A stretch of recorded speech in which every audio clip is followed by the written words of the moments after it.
छोरी चाहिँ यहाँनिर मामा घरको छेउमा यहाँ सानो खोलामा चाहिँ माछा मार्दै छिन् होइन छैन नानी जमिन घर अब भयो भोलि आउनु हिल्लै हिलो बनाएको अरे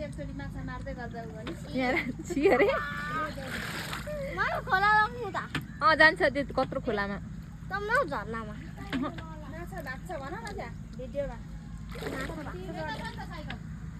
माछा भाएको गरेर कुदेको पक्रिनु सकेन अरे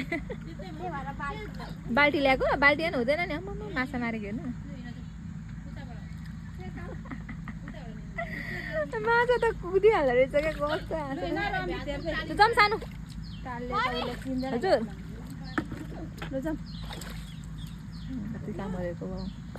जाने भयो ढिलो भयो